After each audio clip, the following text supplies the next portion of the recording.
Most people focus their thoughts around something that's happening.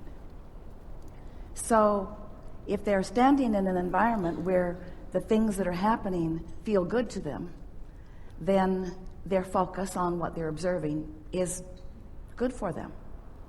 But if they are observing something that makes them feel uncomfortable as they observe it, makes them afraid or angry or agitated in some way, then their attention to this thing that they're observing is causing an activation of a vibration within them that is not serving them.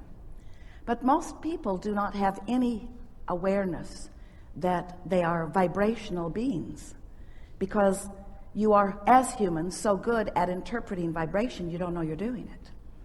Everything you see is a vibrational interpretation. You have a mechanism that does the interpreting, and it happens at an unconscious level, so you don't know you're doing it. Even what you smell or taste or feel with your fingertips or hear, all of that is vibrational interpretation. You are vibrational beings whether you know that you are or not, and you live in a vibrationally based universe whether you know that you are or not.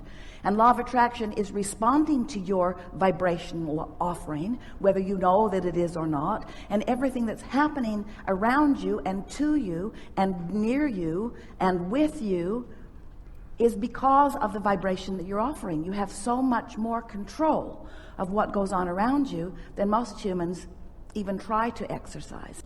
Think on purpose, and therefore feel purposefully. Feel on purpose. So we want to help you to understand that you are source energy.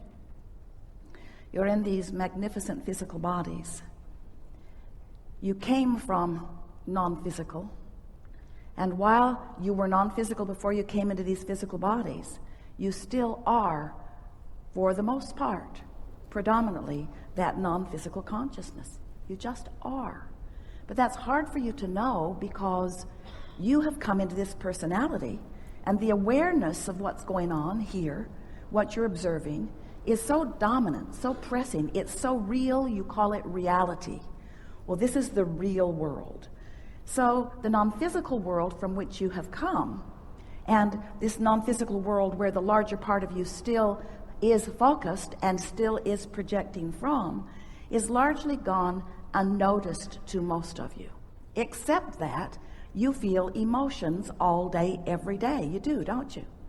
And those emotions are something that is vivid within you because the emotion that you feel is your vibrational indicator of how you're doing in relationship with who you really are. This non-physical part of you has a perspective. You could say an opinion.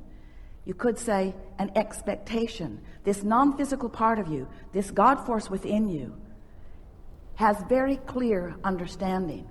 So when you are thinking something and you've got a little momentum going on the thought, you can feel the resonance with source regarding that thought, or the dissonance.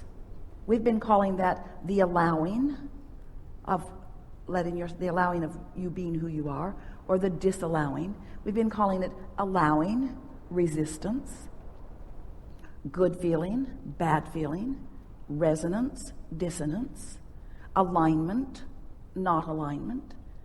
So as you begin to realize that you've got this guidance within you that doesn't just sometimes come along and let you know that you're on or off the track, it's always in every moment available to you if you're paying attention. You are an extension of source energy.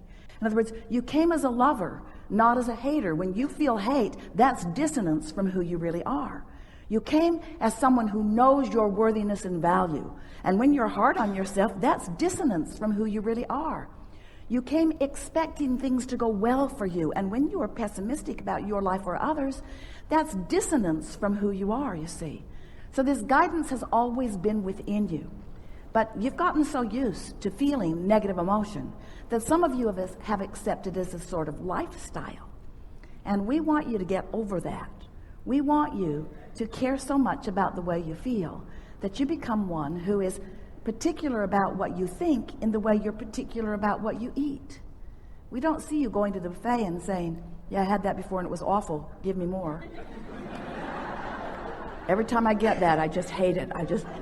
It's just a horrible experience, but please give me more.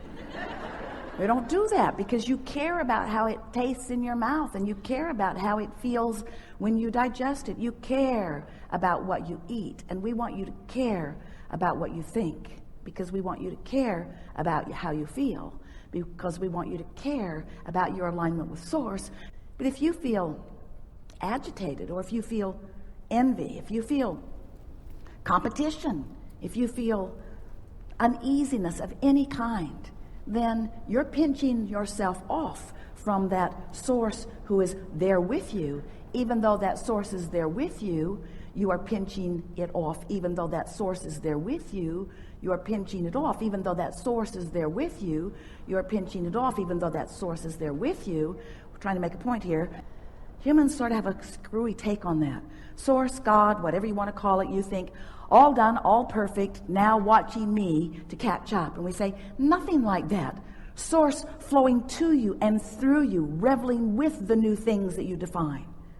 So here you are in your physical body, sorting through all of this, knowing what you don't want often, which causes you to clarify what you do want. And every time there's a personal clarification emanating from you, whether it is from your conscious mind or whether it is cellular, every preference that emanates from you is known by Source, is received by Source, is held in vibrational alignment with Source, so that you will have the opportunity, if you choose to eventually find alignment with it too, and experience the expansion that your diversity has helped you to carve out. Did you follow that?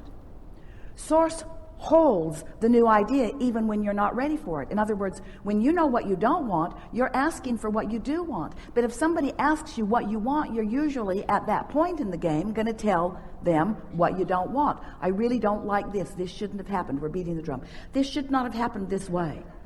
So as long as you're still focused upon the problem, the problem and the solution are very different frequencies. So as long as you're still focused upon the problem, you're disallowing the solution, but the Source within you is there with the solution. And that's why you feel negative emotion. When your Source, that larger part of you, is solution-based in this moment, and you're problem-based, you feel the discord. You see what we're getting at? So when you begin to understand, to really pay attention to the way you feel, now you have the opportunity to know how Source feels. It's sort of like, well, I know how Source doesn't feel, because this emptiness that I feel is me pinching myself off from Source. So what might I think to soothe my emptiness in order to allow me in closer proximity with the vibration of Source, with the vibration of the answer, with the vibration of the solution?